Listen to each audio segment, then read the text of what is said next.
Halo, saya Jendri Hamusir, MPN 246460 dengan program studi teknik sipil Universitas PGRI Semarang.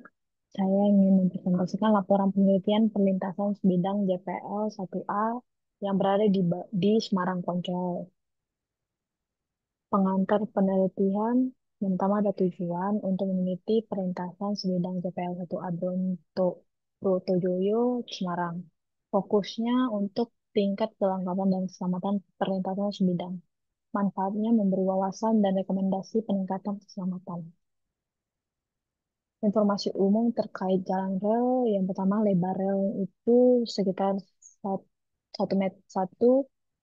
meter 67 milimeter dan 1,435 milimeter. Toleransi ketat untuk keamanan. Lengkung vertikalnya jari-jari minimum 6.000 sampai 800 meter. Transisi lurusan minimal 20 meter. Kelandaian maksimum 10% sampai 25% tergantung kelas jalan dan emplasemen maksimal 1,5%. Lengkung horizontal sekitar jari-jari minimum 200 sampai 2.370 meter. Lengkung peralihan untuk transisi. Komponen utama pada jalan rel yang pertama itu ada bantalan. Bantalan ini berfungsi untuk meneruskan beban kereta api dan berat konstruksi jalan rel ke balas, mempertahankan lebar jalan rel dan stabilitas ke arah luar jalan rel.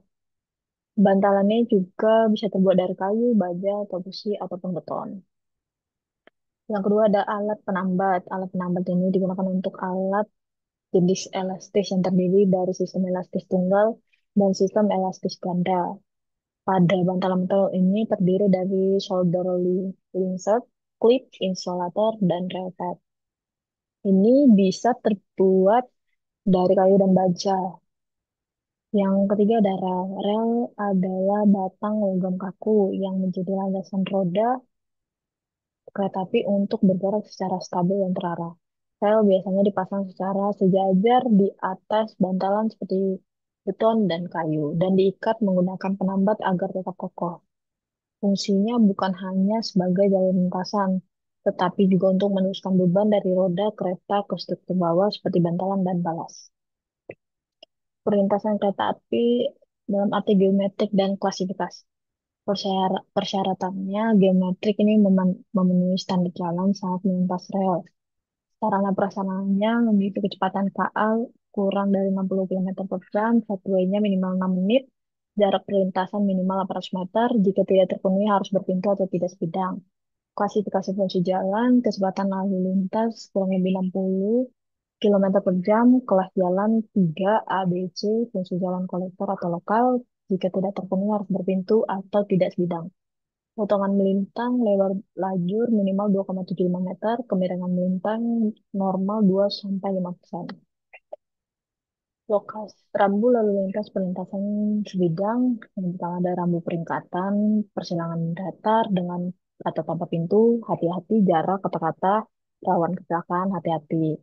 Atau rambu larangan, berjalan terus, stop, jangan stop, putar balik, jalan terus tanpa persilangan jalur tunggal atau ganda, kata-kata, berhenti tengok kiri kanan.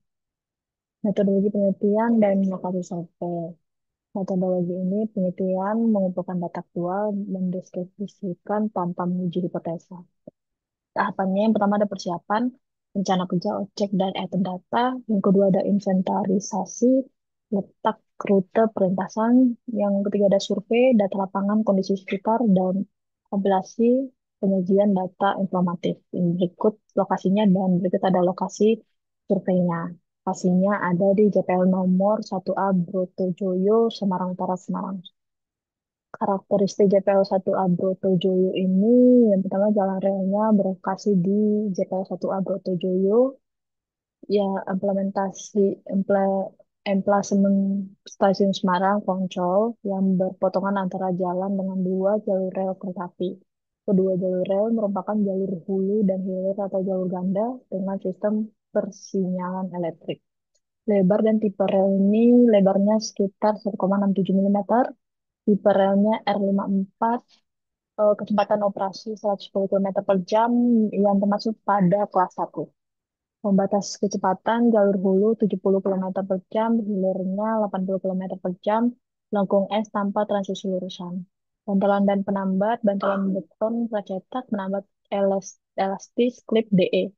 Sambungan rel, las atau ternit, dan plat baja dengan celah pemuaian. Kesimpulan dan rekomendasi, yang pertama ada aspek keselamatan.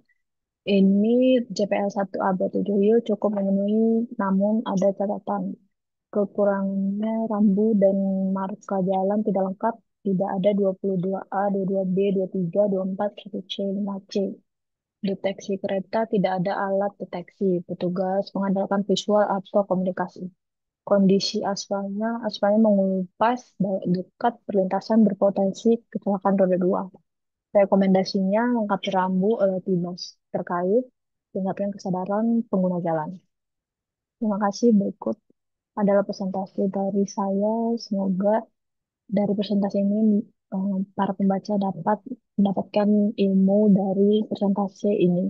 Mohon maaf jika saya memiliki kesalahan kata dan terima kasih.